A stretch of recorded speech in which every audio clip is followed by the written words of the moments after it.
Hello students, आज हम लोग ज्योमेट्री का दूसरा एक्सरसाइज लाइंस एंड एंगल का दूसरा एक्सरसाइज 4b को सॉल्व करेंगे। पहले मैंने एक्सरसाइज 4a को करवा दिया था, अब एक्सरसाइज 4b को करते हैं। क्लास 9 का chapter name lines and angle exercise 4b का क्वेश्चन हम लोग सॉल्व करते हैं। यहाँ लिखा हुआ है in the adjoint figure AOB is a straight line, find the value of x। यहाँ AOB एक स्ट्रेट लाइन दिया हुआ है, तो बोला जा रहा है इस x का वैल्यू आइडेंटिफाई करने के लिए। बहुत ही आसान है। देखो हम लोग करते क्या है, देखो यहाँ क्वेश्चन में पहले से दे दिया गया है कि AOB क्या है, स्ट्रेट लाइन है। AOB स्ट्रेट लाइन, तो पहले लिख देंगे कि AOB is a straight line. अब मालूम होगा कि स्ट्रेट लाइन पे 2 या 3 या 4 जितने भी एंगल बनते हैं सबका सब कितने के इक्वल होता है, 180 के इक्वल होता है। तो यहाँ पे देख पा रहे दो एंगल बन रहा है, 62 बन रहा है और एक x बन रहा है। ये दोनों एंगल को जोड़ेंगे तो कितना आना चाहिए, 180 होना चाहिए। क्योंकि स्ट्रेट लाइन पे 2 एंगल रहे, 3 एंगल रहे, 4 एंगल रहे, जितना भी एंगल रहे सभी का सम हमेशा कितना होता है, 180 होता है।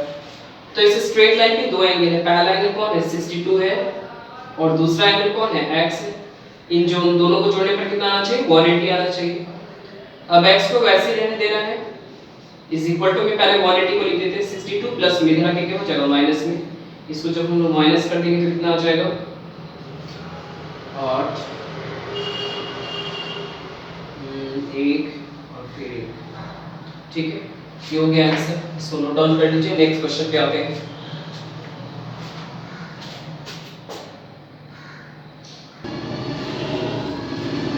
क्वेश्चन नंबर 2 की तरफ बढ़ते हैं। इसमें लिखा हुआ है the adjoint figure AOB is a straight line, find the value of x and then AOC and BOD। यहां ये फिलहाल फिगर दे दी है, इसमें बताया जा रहा है कि AOB क्या है, कि स्ट्रेट लाइन है। तो मैंने पहले बताया था कि अगर स्ट्रेट लाइन पे जितना भी एंगल बने सभी का सम कितने के इक्वल होता है, 180 के इक्वल होता है। इस लाइन पे हम देख पा रहे हैं 3 एंगल बन रहा है। एक एंगल है 3x 5, दूसरा है 55 और तीसरा है x 20। इन तीनों को जोड़ने पर कितना आना चाहिए, 180। दैट मींस 3x 5, पहला एंगल ये वाला हो गया, दूसरा 55 है और अगला है x 20। इन सब को जोड़ेंगे तो कितना आना चाहिए, 180 आना चाहिए। अब देखो 3x और 1x इज इक्वल टू कितना हो जाएगा, 4x। ठीक है, जोड़ेंगे तो 4x हो जाएगा। 50 में से अगर 5 को सबट्रैक्ट कर देते तो कितना बच जाएगा, 55 में से अगर 5 को घटा देते हैं तो बच जाएगा 50। 50 में अगर 20 को जोड़ दें तो कितना हो जाएगा, 70 is equal to 180। Then 4x is equal to 180। अब देखो 70 इधर प्लस में, इधर क्या हो जाएगा माइनस में, इसको माइनस कर देंगे तो कितना आ जाएगा, 110। Then x is equal to कितना आ जाएगा, 110/4।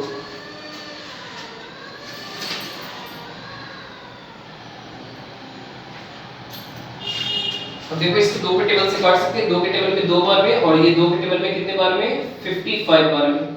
अब 2 को अगर 55 से डिवाइड करेंगे तो कितना आ जाएगा, 27.5। दैट मींस x का जो वैल्यू हो जाएगा वो कितना हो जाएगा, 27.5 डिग्री। नेक्स्ट में बोला जा रहा है AOC फाइंड करो। AOC देखो, AOC ये बनाएंगे हम लोग को, AOC फाइंड करना है। देखो AOC का वैल्यू कितना लिखा हुआ है, 3x 5। तो 3 यहां पर इनटू का साइन छुपा रहता है, इनटू का साइन दे देना है। x का वैल्यू कितना है, 27.5, तो x की जगह 27.5 -5। इसको अगर मल्टीप्लाई कर देते हैं तो आ जाएगा 15, 1 21 21 22 और 21 22 और 8 -5। इसको अगर इससे घटा देते हैं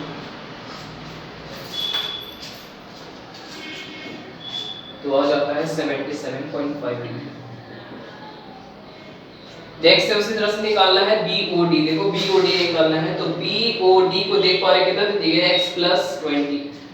तो BOD को वैसे लिख देंगे, BOD का वैल्यू कितना है, x 20, तो x 20 लिख देंगे। x का वैल्यू अभी दिया है 27.5, तो x की जगह 27.5 + 20 और इसको ऐड कर देते तो 47.5। इसको लिख लो। नेक्स्ट क्वेश्चन में आते हैं।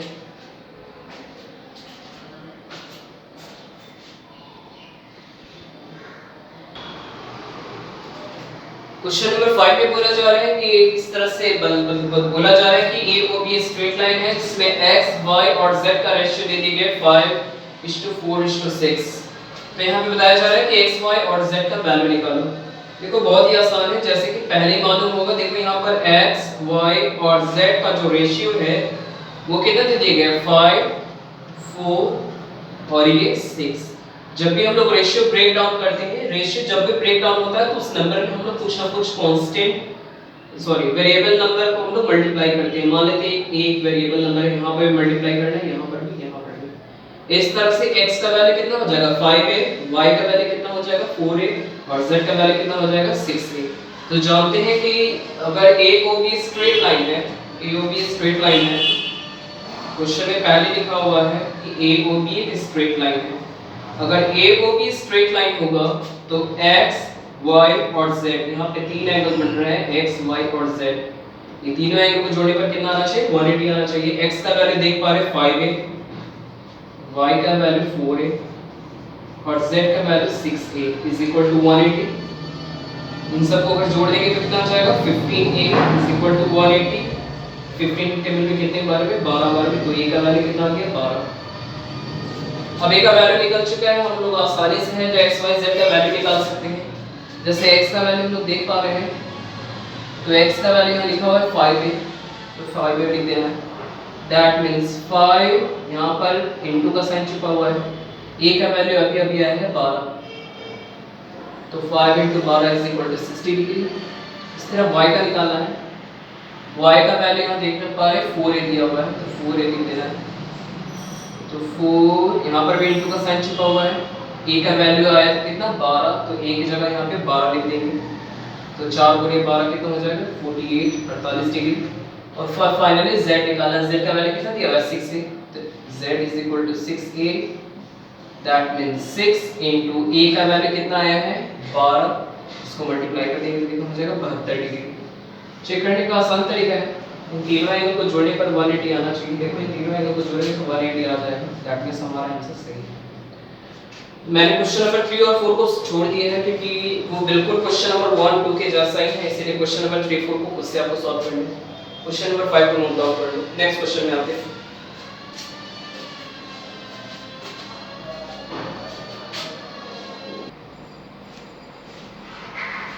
नेक्स्ट क्वेश्चन इस तरह से 7 नंबर में एक फिगर दे दिया गया है, इसमें बताया जा रहा है कि ए बी सी डी और ई एफ तीनों एक स्ट्रेट लाइन है और एक दूसरे को इस पॉइंट पर इंटरसेक्ट कर रहा है।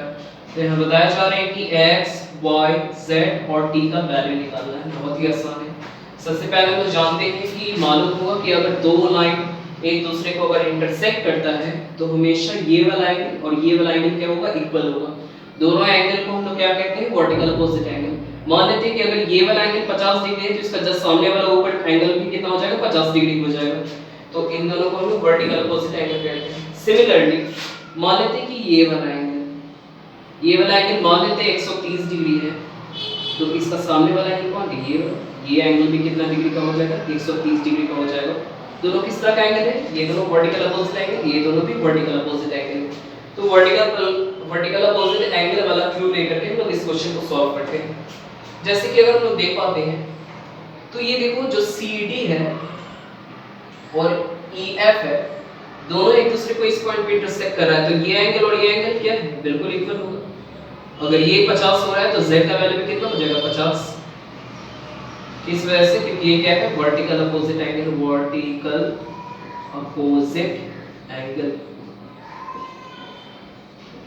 उसी तरह से देख दो जैसे कि ये एंगल और ये एंगल, देखो यहाँ पर AB और CD इस पॉइंट पर इंटरसेक्ट कर रहा है, तो उसी तरह से ये एंगल अगर 90 बन रहा है तो ये एंगल भी कितना होगा 90, क्योंकि ये दोनों एंगल में किस तरह का एंगल है वर्टिकल अपोजिट एंगल है, मतलब T का वैल्यू भी कितना हो जाएगा 90 वर्टिकल अपोजिट एंगल होने की वजह से, है ना।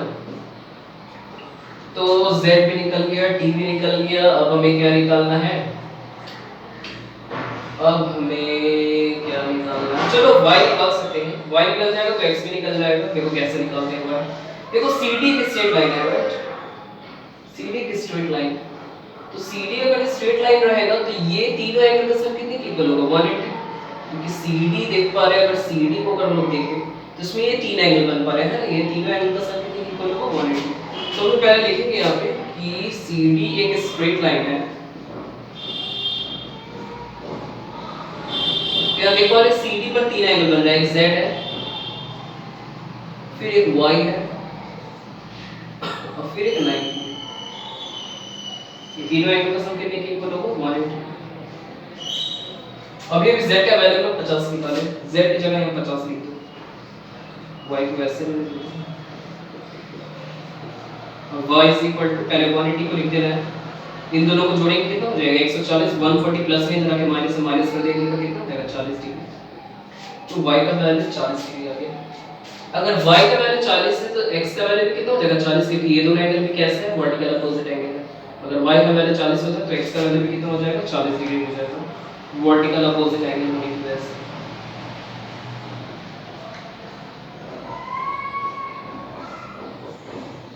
ठीक है, इस क्वेश्चन का आंसर को नोट डाउन कर लो। नेक्स्ट क्वेश्चन पे आते हैं।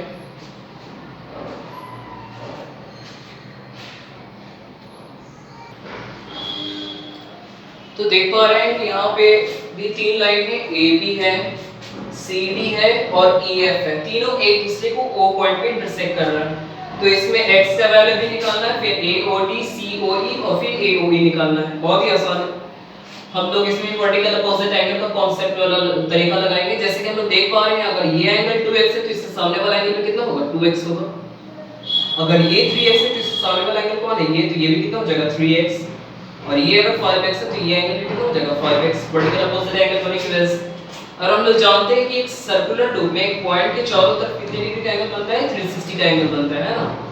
दैट मींस ये वाला एंगल 3x, यहाँ 2x, यहाँ 5x, यहाँ 3x, यहाँ 2x, यहाँ 5x, सबको जोड़ दे तो कितना डिग्री आना चाहिए 360 आना चाहिए, क्योंकि एक पॉइंट के चारों तरफ कितने डिग्री का एंगल बनता है 360 का एंगल बनता है।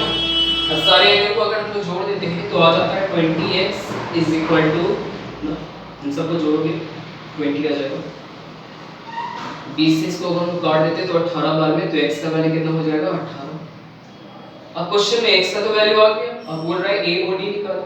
AOD कैसे निकालते हैं, देख पा रहे हैं कि AOD का वैल्यू कितना लिखा है 2x, 2x लिखा है। दैट मींस 2 यहां पर इनटू का साइन दे दो और x का वैल्यू कितना है 18, इसको मल्टीप्लाई करने के कितना हो जाएगा 36 डिग्री। इसके बाद बोला जा रहा है COA निकालने के लिए, COE निकालना है। COE दैट मींस ये वाला एंगल का वैल्यू कितना दे दिया 5x, तो 5 इनटू यहां पर इनटू का साइन शुगर आता है, x का वैल्यू कितना है 18, मल्टीप्लाई कर देंगे 90 हो जाएगा। इसके बाद AOE को निकालना है। देखो AOE दैट मींस ये वाला 3x, AOE का वैल्यू 3x है, that means 3 into x is equal to 80, x का वैल्यू 18 है तो x की जगह 18 लिख के इसको मल्टीप्लाई कर देंगे तो 54 है ना। चलो इसको नोट डाउन कर लो। नेक्स्ट क्वेश्चन पे आते हैं। इसमें बताया जा रहा है कि AB और CD एक दूसरे को O पॉइंट पे इंटरसेक्ट कर रहा है और बोल रहा है कि BOC और AOD, देखो BOC दैट मींस ये वाला एंगल और AOD दैट मींस ये वाला एंगल, दोनों एंगल का जोड़ दैट मींस सम दे दी गई 280। सबसे पहले हम जानते हैं देख पा रहे ये दोनों का एंगल इक्वल होना चाहिए, क्योंकि ये दो लाइन एक दूसरे को जिस पॉइंट पे इंटरसेक्ट करता है तो ये दो एंगल क्या होता है इक्वल होता है।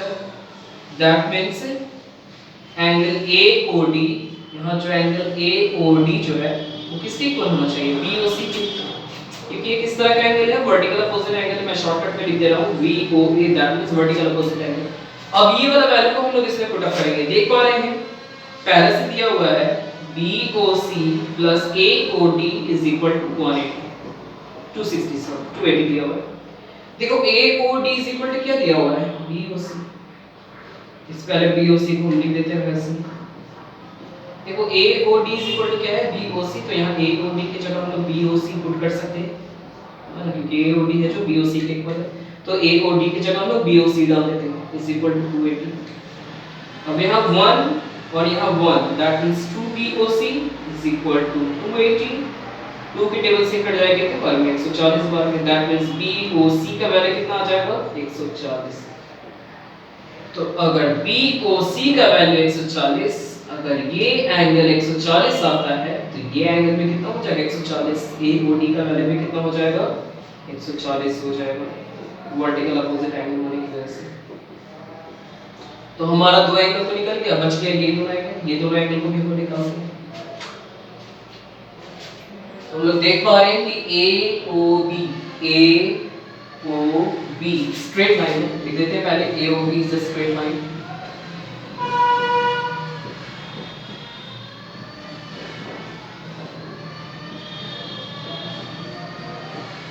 अगर AOB स्ट्रेट लाइन होगा तो ये एंगल दोनों का सम कितना इक्वल होगा 180। ये एंगल को हम लोग क्या लिख सकते हैं AOC है ना, ये वाला एंगल को AOC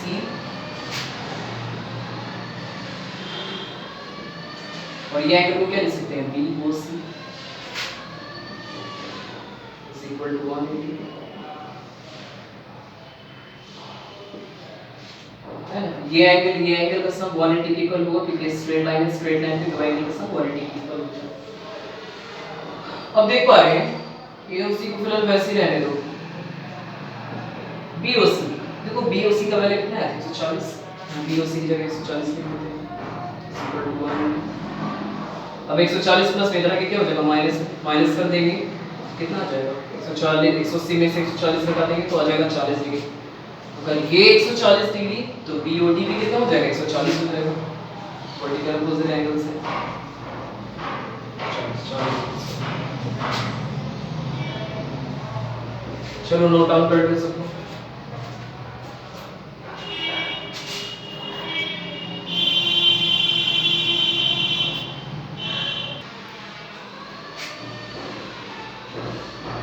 तो यहाँ पे बताया जा रहा है कि AQB एक मिरर है और ये इंसिडेंट रे है और ये रिफ्लेक्टिव रे है। तो फिजिक्स में आप लोगों ने पढ़ा होगा कि लॉ ऑफ रिफ्लेक्शन ये कहता है कि इंसिडेंट रे अगर किसी सरफेस पे टकराता है, टकराने के बाद रिफ्लेक्टिव रे क्रॉस होता है, तो मालूम होगा कि इंसिडेंट एंगल ऑफ इंसिडेंट और एंगल ऑफ रिफ्लेक्शन हमेशा क्या होते हैं इक्वल होता है। तो देखो ये एंगल ऑफ इंसिडेंट है, तो ये लाइन इस मिरर पे यहाँ पे जो एंगल बनाएगा वही एंगल यहाँ पे बनेगा। अगर इसका अगर मान लेते हैं यहाँ पर ये x बनाना है तो यहाँ पर भी क्या होगा x ही होगा, है ना। ये लॉ ऑफ रिफ्लेक्शन कहता है। दैट मींस हम लोग कह सकते हैं कि PQA, ये PQA दैट मींस ये वाला एंगल वो इस एंगल के इक्वल होगा और QB के इसको हम लोग x से z किया कर लिए, इस वजह से इक्वल होगा लॉ ऑफ रिफ्लेक्शन की वजह से, लॉ ऑफ रिफ्लेक्शन। अब AQB एक स्ट्रेट लाइन है, AQB is a straight line. Straight line पे हम देख पा रहे हैं तीन एंगल बन रहा है, एक एंगल है यहाँ x, एक एंगल है यहाँ 112 और एक एंगल है यहाँ पे x। इसको भी जोड़ेंगे तो 180 आना चाहिए। x कितना हो गया 2x is equal to 180 minus 112। इसको अगर हम लोग घटा देंगे तो कितना आ जाएगा 6 और 868, इनसे कट जाएगा 34 वाले, तो x का वैल्यू कितना आ गया 34 डिग्री। ये हो गया आंसर, इसको नोट डाउन कर लो।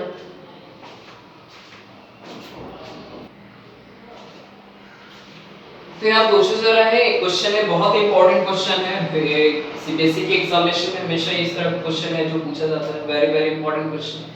यहाँ लिखा हुआ है prove that the bisector of two adjacent supplementary angle includes a right angle.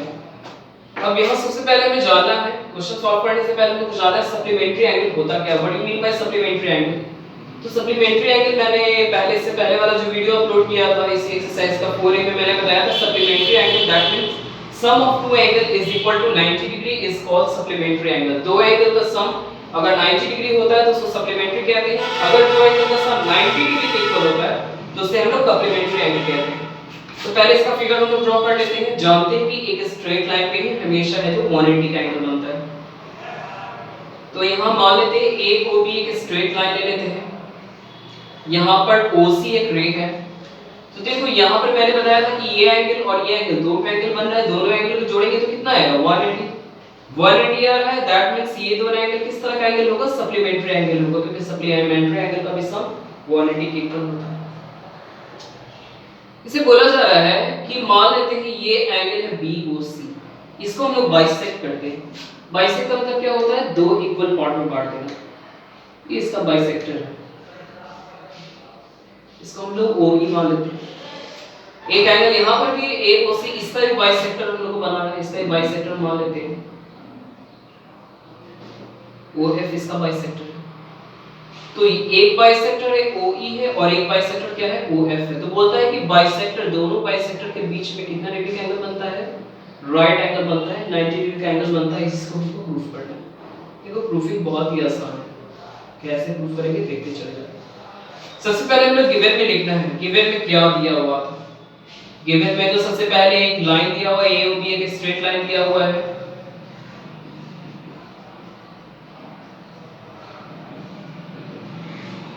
जिसमें OC क्या है, 10 रे, OC is a ray। इसके बाद हम लोग को प्रूफ क्या करना है,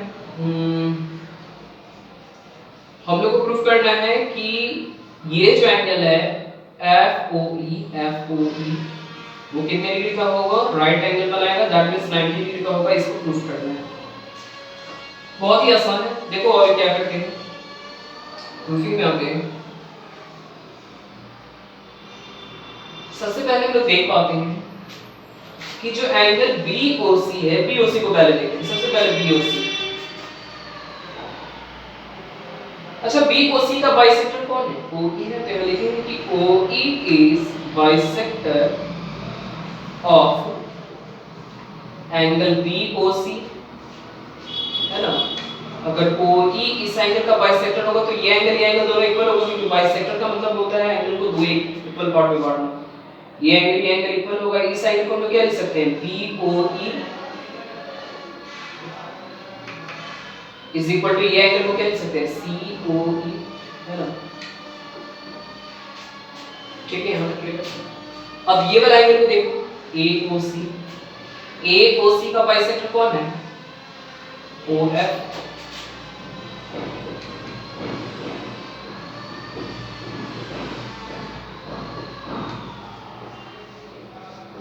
यहां पर भी अगर OF अगर इस एंगल को बाइसेक्ट कर रहा है तो ये एंगल और ये एंगल, दोनों एंगल क्या होगा, इक्वल होगा। ये वाला एंगल को लिख सकते हैं AOF इज इक्वल टू, ये वाला एंगल क्या लिखेंगे, FOC। ठीक है, अब आगे बढ़ते हैं। अब हम लोग लास्ट पैराग्राफ की तरफ बढ़ चुके हैं, इसको मैं हटा देता हूं। अब हम लोग प्रूफिंग करने जा रहे हैं। तो AOB स्ट्रेट लाइन है, तो लिख देते हैं AOB is a straight line.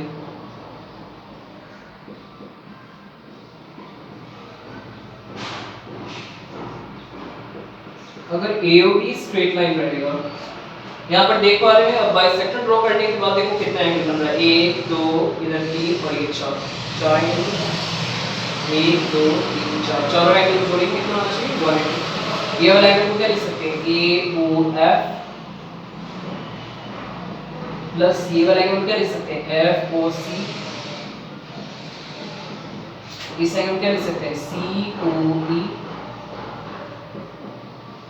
ये एंगल क्या लिख सकते हैं, BOE या फिर EOB भी लिख सकते हैं।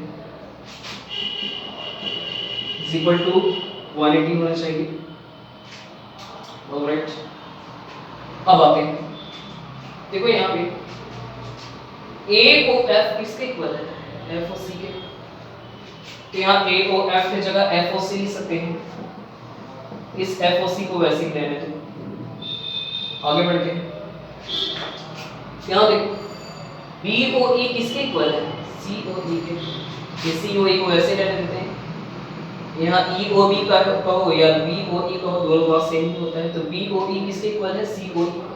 या COE लिख सकते हैं, इज इक्वल टू 180। अब देखो FOC एक यहाँ, दो तो FOC हो गया, COE भी दो तो है, तो दो तो COE हो गया, इज इक्वल टू 180। अब दो को कॉमन निकाल लेते हैं। दो को अगर हम लोग कॉमन निकाल लेते हैं, क्या बच जाएगा, FOC बच जाएगा। यहाँ से भी दो कॉमन निकाले तो क्या बच जाएगा, COE बन जाएगा इज इक्वल टू 180। 2 से 1 कट जाए कितने बार में 90 बार। अब देखो FOC और COE को जोड़ने पर क्या आएगा, देखो FOC दैट मींस ये angle plus COE that means ये एंगल को जोड़ेंगे तो पूरा एंगल मिलेगा। इस पूरा एंगल को क्या लिख सकते हैं FOE लिख सकते हैं इज इक्वल टू 90 डिग्री। तो गुड शेफर्ड के जितने भी स्टूडेंट्स हैं रिक्वेस्ट है कि सभी लोग बुक्स और कॉपी ले लें, क्योंकि बुक्स और कॉपी लेने के बाद ही अगर बुक रहेगा तभी जाकर के आप क्वेश्चन, मैं तो पूरा क्वेश्चन लिखवाया नहीं प्लस पूरा क्वेश्चन करवाया नहीं, कुछ क्वेश्चन छोड़ दिया है कि वो क्वेश्चन आपको खुद से करने हैं। अगर कोई क्वेश्चन सॉल्व नहीं हो पा रहा है तो कमेंट बॉक्स में जाकर के बता देना, कोई क्वेश्चन सॉल्व नहीं हो पा रहा है तो मैं बता दूंगा। बुक रखना काफी जरूरी है। RS अग्रवाल का बुक सभी को ले लेना है। RS अग्रवाल की बुक से सारे क्वेश्चन करवाए जा रहे हैं और कॉपी भी ले लो, क्योंकि जो भी हम करवा रहे हैं उसे कॉपी में नोट डाउन करना है प्लस प्रैक्टिस भी करना है। इसीलिए गुड शेफर्ड के जितने भी स्टूडेंट्स हम लोग पहले बुक्स और कॉपी ले लेंगे जल्दी से जल्दी और इसे फौरन जो कंप्लीट करवाएंगे। अभी एक्सरसाइज 4 भी पूरी तरह से कंप्लीट हो गया। 15 क्वेश्चन हम लोग 15 क्वेश्चन को सॉल्व कर चुके हैं। अब नेक्स्ट एक्सरसाइज हम लोग कल देखेंगे। ठीक है, गुड लक।